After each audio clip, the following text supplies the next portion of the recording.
We thank you for attending the IPPSR Policy Forum today. This forum is sponsored by Michigan State University's Institute for Public Policy and Social Research, or IPPSR. My name is Anne Marie Schneider, and I direct the planning and policy education programs for the Institute.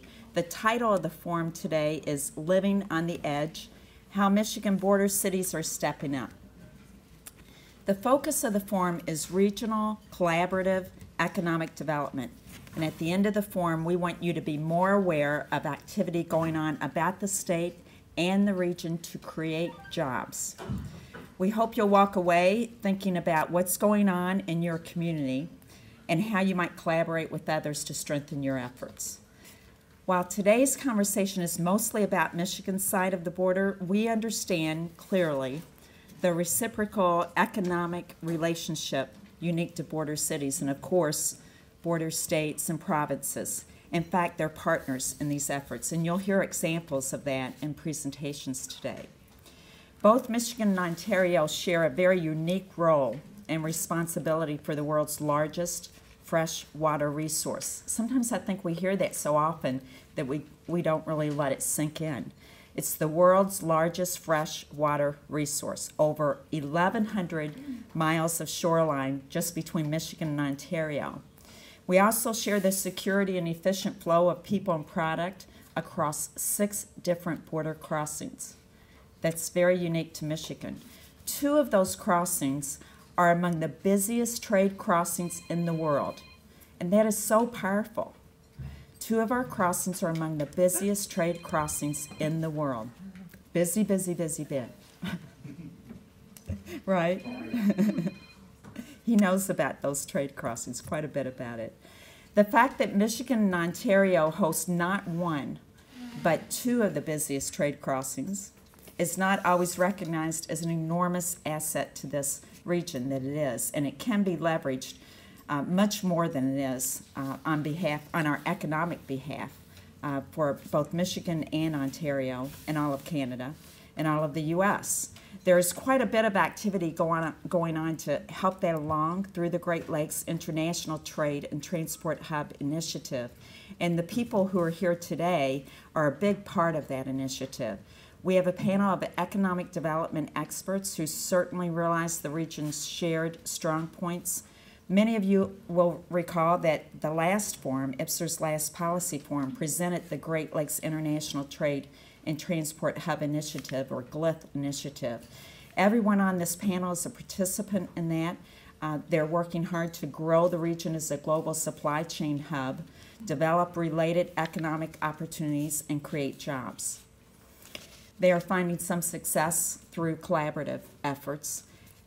Before I introduce our panelists, I want to thank you thank you again for being here, but I also want to urge you to take this information out into your communities and share it with your stakeholders. And we try to make that really easy for you to do. Joining us today, we have Michigan Government Television.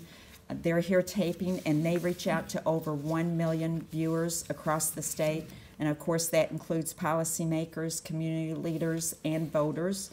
DSE-TV from Muskegon, Channel 96 is here, and they'll replay this program all on the west side. We also have MSU's Canadian Studies Center and IPPSR tweeting the forum, and maybe a few others of you are tweeting the forum. We thank you for that. We have print and radio media in the room. Thank you for helping us to inform those who cannot be here in this room today about this information. Your role in the economic success of this state and region is hugely important. Each speaker will talk with you about present collaborations being driven in their specific area and with whom. They'll talk about how they're working with universities and other learning institutions, business leaders, and stakeholders. They'll also share some of the challenges that they're facing and the strategies for moving past those. You'll want to listen for possible policy changes that could assist economic development collaboration and for ways you and your community could participate or continue doing what you're doing by adding the strength of collaboration. So all of that they plan to give you in 10 minutes or less. Pretty impressive work. So I think we're ready to get started. You have the panelists could join us. You want to wait your turn? Ben, you're going to be on first. So you have full backgrounds on each of the speakers here today, so I'll abbreviate my introduction, really abbreviate my introduction. And we'll hold questions and audience discussion after each speaker has had their 10 minutes to present. They'll speak in this order. We have Benjamin Arukar, who is the Senior Vice President for Economic Development with the Detroit Regional Chamber. Janice Karcher, who is Vice President of the Genesee Regional Chamber of Commerce. Rick Chapla, who is VP for Business Development for the Right Place of Grand Rapids. And a few of you might be saying, why Grand Rapids, why Flint? They're not border cities. The fact is that they are proving to have tremendous impact in their border regions, as they really always have, through cooperative agreements and attention to the trade economy or export economy. Their activity most definitely is reverberating across borders, even distant borders, and you'll hear more about that from them. Kristen Kloss, Executive Director for the Sault Ste. Marie Economic Development Corporation. I think she's the one traveling the most distance today. We really appreciate your being here, Kristen. And that's just how important this topic is, that Kristen felt a great responsibility to make that drive. Daniel Casey, who's the CEO of St. Clair County Economic Development Alliance.